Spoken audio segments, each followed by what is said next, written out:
Querétaro, historia y leyenda.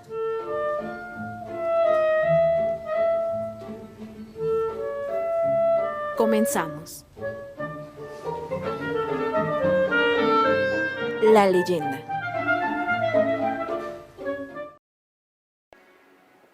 Mujer, ya me voy. Aquí estoy, qué desesperado eres. Pues se me hace tarde y tú no me traes la comida. Vas bien de tiempo. Además, yo no sé cómo te gusta trabajar en el panteón. Ya sabes que todas esas cosas las cuenta la gente, no son verdad. Nada más las cuentan para espantar a los cortos de espíritu. A mí no me gusta, se me hace muy peligroso.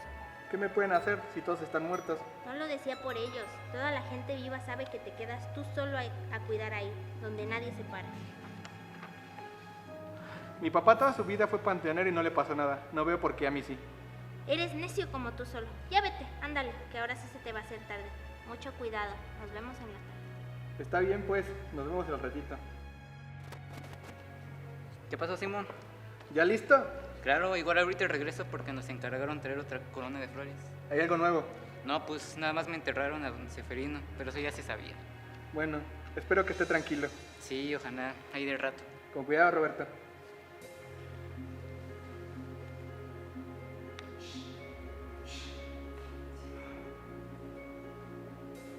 ¿Quién anda ahí? ¿Qué se le ofrece?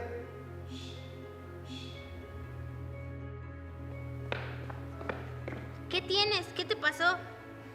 Simón, respóndeme, ¿qué te pasó? Es que... ¿Es que qué?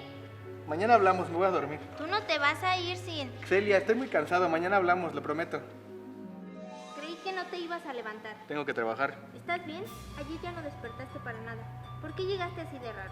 Estoy bien, solo que ayer me cansé mucho. No te creo nada, pero si tú lo dices. Te estoy diciendo la verdad, allá tú. Ahí está el café que te preparé y al lado el itacate. Ya vete. Y luego, ¿quién es el que anda insoportable? Nos vemos en la tarde.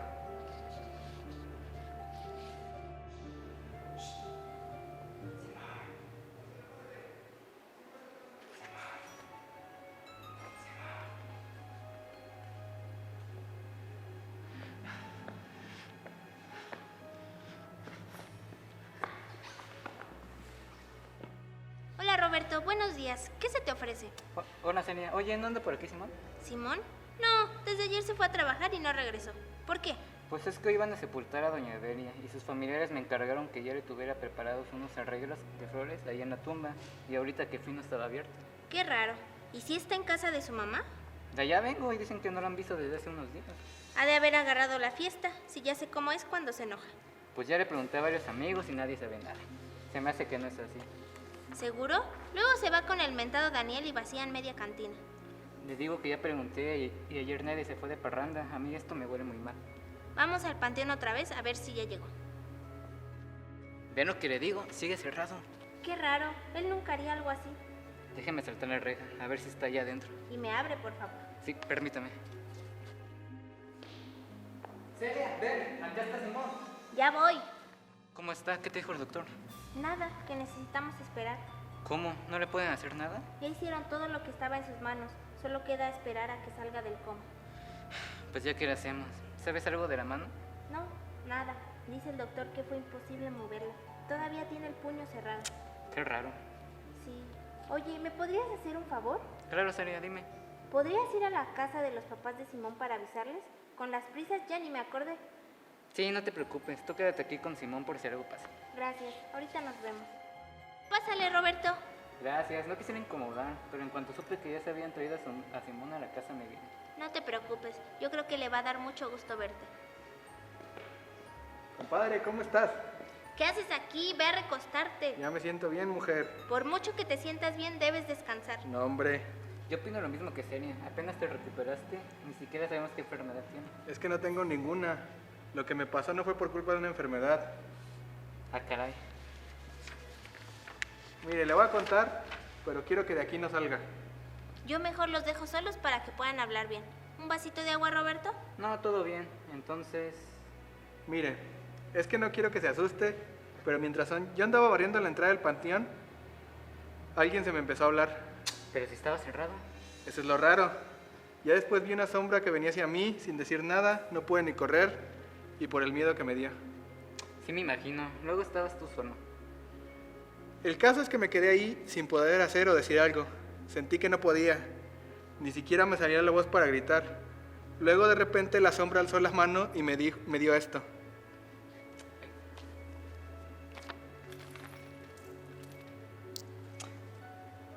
Ay, compadre. Está raro, ¿no? Sí, sabes que es un Maximiliano, ¿verdad? ¿Qué es un Maximiliano? Pues es una moneda de oro que se usó cuando Maximiliano era emperador. Es de puro oro. ¿A poco no sabías? No, nunca había escuchado hablar de estas. ¿Cuánto me darán por esto entonces? A mí se me hace que fue el mismo el que te la dio. Yo que tú ni le movía. ¿Qué tal que se enoja porque no la quisiste? Ya mero va a andar siendo él quien me la dio. Si ni siquiera está enterrado aquí. Es que sí puede ser. Él estuvo ahí en el convento de la Cruz un rato como prisionero. Pues quién sabe. Entre si son peras o son manzanas, me voy a quedar con mi Maximiliano. Me puede salvar de una necesidad. Oye, ¿vas a regresar al panteón? Todavía no sé. Yo creo que no. A mí nunca me había espantado nada. Y eso que llevo un rato ahí viendo cosas muy raras. Pero en verdad creí que no iba a cortarla. Pues ya sabe, si regresa ahí, nos seguiremos viendo. Por lo pronto vamos a comer, ¿no? Ya hace hambre y Celia preparó unas enchiladas bien buenas. Vamos pues.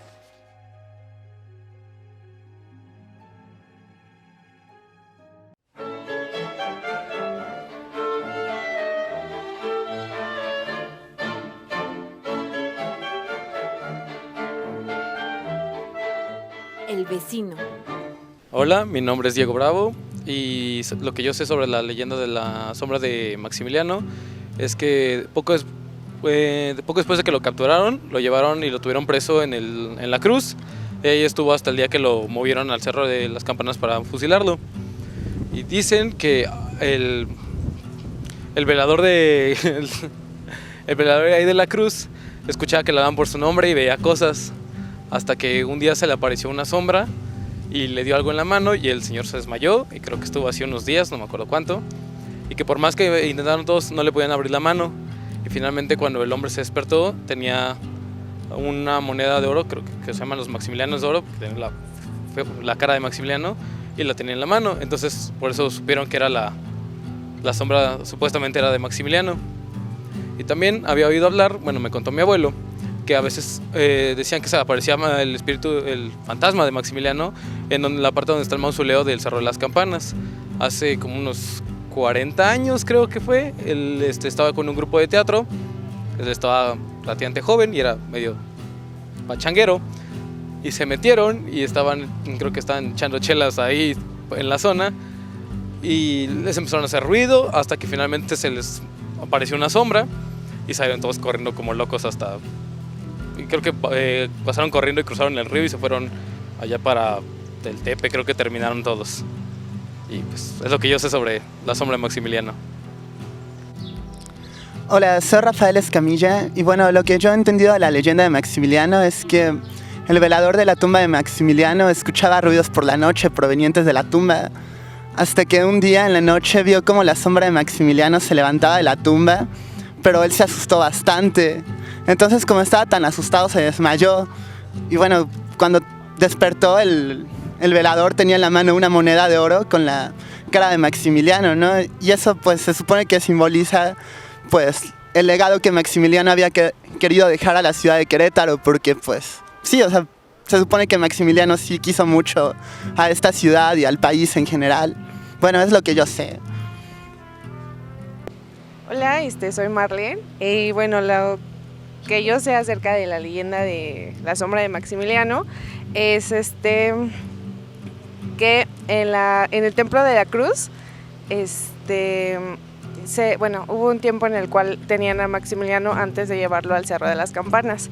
En este caso, tiempo después, el velador escuchaba que lo llamaban y bueno, en la segunda noche lo llamaron por su nombre y vio como una sombra se acercaba hacia él y puso su mano sobre la del velador y le dio algo. En este caso el velador se desmayó, estuvo una semana en coma y cuando despertó tenía una moneda en la mano, que era la moneda de Maximiliano, algo así. Hola, soy Diego Luqui González y lo que yo sé de la leyenda de la sombra de Maximiliano es que detrás del Templo de la Cruz había un panteón y el velador empezó a escuchar un ruido una noche y nunca le dio importancia. Pasaron los días y ese ruido era más frecuente y más fuerte. Cuando se decidió ir a investigar, le apareció una sombra y él se desmayó. Entró en coma por 1 o 2 semanas y en el momento que regresó en sí, encontró una moneda de Maximiliano en su mano. Y él supuso que era la sombra de Maximiliano, pensando así que sería Maximiliano tratando de redimirse ante la sociedad. Eso es lo que yo tengo entendido de la leyenda.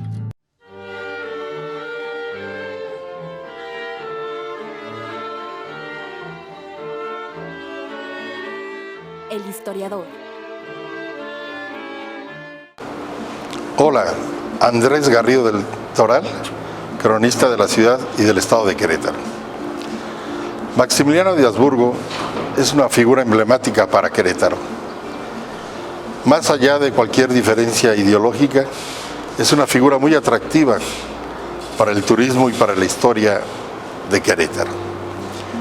Hoy vamos a hablar de que Maximiliano de Habsburgo visitó la ciudad de Santiago de Querétaro en 2 ocasiones. La primera, en agosto de 1864, en un plazo de 4 días, cuando iba camino de la Ciudad de México a Dolores Hidalgo a festejar, ¿quién lo diría?, el grito de independencia. En Querétaro su estadía fue productiva porque decidió cortar con los conservadores y además legar su biblioteca de mapas, su mapoteca. Era un excelente marino en favor del colegio civil. Quitó de los cargos edilicios del Ayuntamiento de Querétaro a los conservadores para poner liberales, moderados y radicales. Ratificó en su cargo al padre Nicolás Campa y a Próspero Cristóbal Vega como educadores principales del departamento de Querétaro, que se había convertido así el Estado. Su segunda visita se da cuando viene engañado por los conservadores de la Ciudad de México, que le dicen que Querétaro era el lugar indicado para dar su última batalla. Y es así como llega el 19 de febrero de 1867. Entre el júbilo de la población, que lo querían. Si Querétaro no era monarquista, si Querétaro no era imperialista por los excesos de los franceses desde 1863, a la figura de él sí la amaban los querétanos. Un tipo amable, culto, fino, que le daba por pasear en lugares comunes como el Jardín Cenea, la Plaza de San Francisco o la Alameda Hidalgo. Caballeroso con las damas, gentil con los caballeros, permitía o él mismo le prendía el tabaco a los queretanos para iniciar conversaciones largas, sin prisa. Él permite que las tropas republicanas lo cerquen en Querétaro e inicia el sitio, que durará 71 días.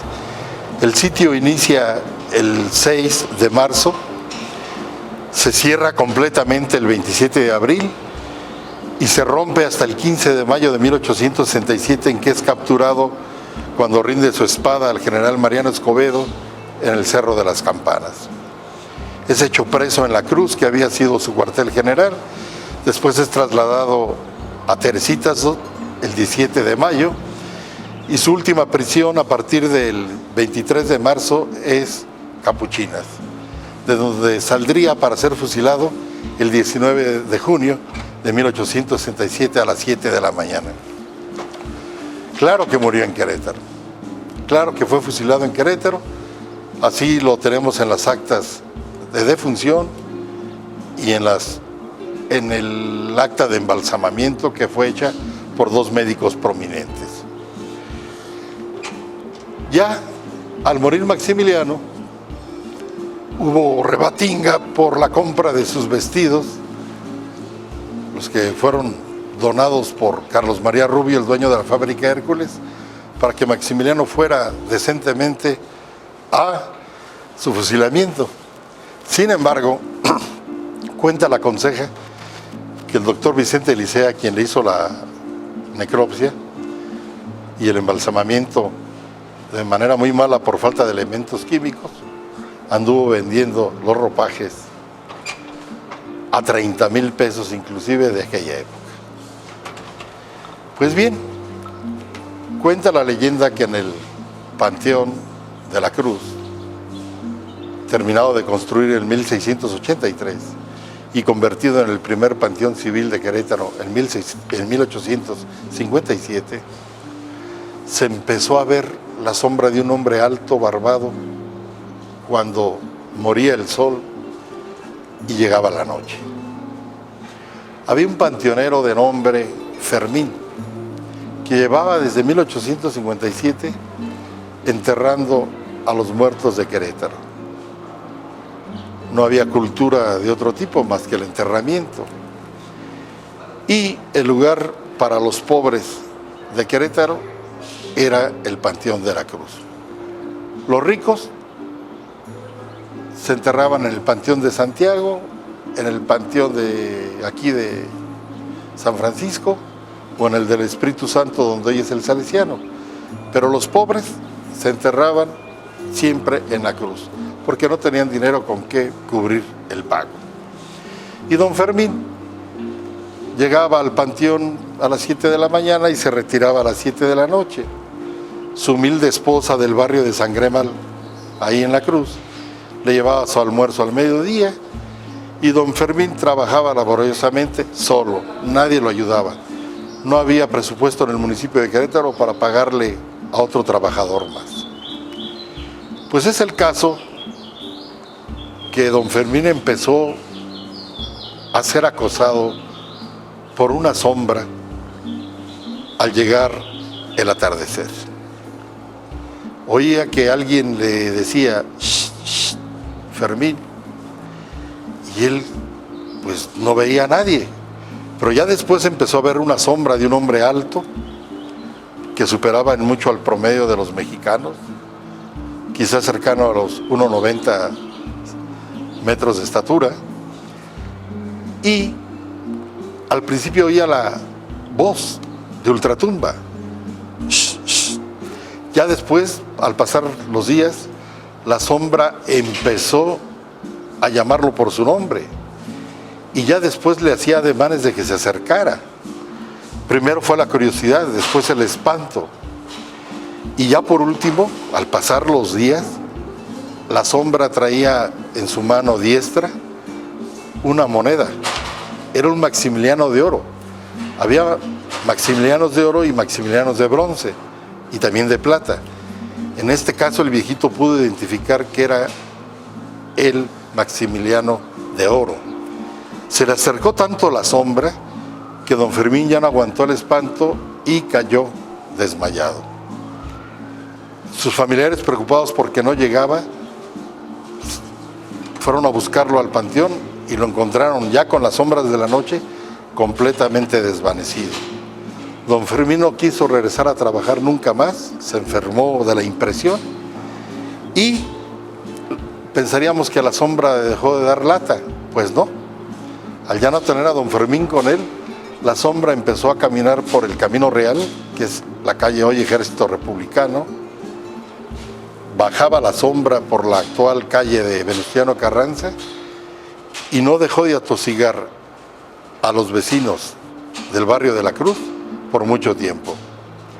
Dicen los amantes de la leyenda que la sombra llegó inclusive al centro histórico, ofreciendo su moneda de oro para que se le dieran misas en favor de su alma, que había costado cientos de miles de vidas a los mexicanos por un trono al que llegó engañado y que creyó que realmente se lo ofrecía el pueblo de México. Se cuenta que la sombra después iba acompañada de un perro lebrel de nombre Bebello, con B mayúscula y doble L, y que dejaron de aparecerse en el Querétaro decimonónico hasta entrado el siglo XX, es decir, hasta 1901, que se termina de construir la capilla propiciatoria, la capilla del perdón, la capilla de los vencidos, que no construyó el gobierno de Austria, la mandó construir Porfirio Díaz con un cheque que trianguló a un banco de Nueva York y que le costó a los mexicanos. Sin embargo, con motivo de la construcción de esa capilla que hoy está siendo remozada por el Ayuntamiento de Querétaro y será inaugurada el 15 de mayo, dejó de descansar el alma de Maximiliano y del perro Bebello. Maximiliano llega el 19 de junio a Querétaro, 1867, a lo que hoy ustedes conocen como el Pasaje de la Llata. Era el casino español, era el lugar de más postín en Querétaro. A tal grado era de postín que tenía un salón muy amplio para jugar inclusive boliche. Allí duró Maximiliano poco tiempo porque después se cambió en el mes de marzo al Cerro de las Campanas, su cuartel general. Su oficina era la mítica cueva del Cerro de las Campanas. No vayan a creer ustedes que era una cueva que llegaba hasta la cruz. Eso es mentira, esos son engaños de la gente. La cueva que existió en el Cerro de las Campanas hasta 1967 era natural. Era de unos 2 metros de ancho por 7 de profundidad. Tenía pasto natural y había murciélagos. En esa gruta Maximiliano puso su oficina imperial, unos días, hasta que lo regañaron sus generales de por qué dormía al aire libre en campamento militar y mejor se fuera al ex convento de la Cruz para que fuera el punto más principal de la defensa de la ciudad. La ciudad es indefendible. Los que lo mandaron a Querétaro lo mandaron engañado. ¿Para qué? Para salvar sus vidas y haciendas en la Ciudad de México. Los que lo trajeron a México lo traicionaron mandándolo a Querétaro. Querétaro está rodeado de cerros. Era una ciudad de 60,000 habitantes, prácticamente indefendible. El lugar principal para una defensa pudiera ser la Cruz. Y más que Maximiliano, engañado por Leonardo Márquez, que era su principal militar, dejó que se acercaran las tropas republicanas y rodearan Querétaro. Lo mejor era salir a darles el frente en detalle, no dejar de que se le juntaran 50,000 republicanos contra 9,000 que tenía Maximiliano a su favor. Pues bien, la Cruz fue su última morada, como cuartel general y ya después como prisión, pasando después a Capuchinas, como lo hemos relatado en este episodio. Cuando lo van a aprehender la madrugada del 15 de mayo, en la Cruz lo dejan salirse y llega a pie hasta el Cerro de las Campanas. Nunca aceptó un caballo, nunca aceptó una mula. Atravesó la ciudad y al amanecer llegó al Cerro de las Campanas. Cualquiera hubiera elegido la Cruz como cuartel general por estar protegida por las rocas, por los órganos, por la vegetación del Cerro de Sangremal. Además de que era una construcción muy maciza que empezó a construirse en el siglo XVI y terminó siendo un convento imponente en el siglo XVII. Querétaro no fue tomado por las armas republicanas a sangre y fuego. El mismo Maximiliano comprendió que había 71 días de sed, de hambre de la población queretana y sabía que las fuerzas republicanas de 50,000 elementos pudieran entrar con violencia a Querétaro y ahogarlo en sangre. Maximiliano no fue cobarde, él se rindió, él mandó entregar la plaza para evitar muertes inútiles de los queretanos que ya mucho habían sufrido. Pero sí pensó candidamente que el gobierno de Juárez lo iba a perdonar y le iba a permitir con el derecho internacional regresarse a Austria. Nunca pensó que Juárez iba a aplicar la ley de manera inflexible y ser condenado y fusilado en el Cerro de las Campanas.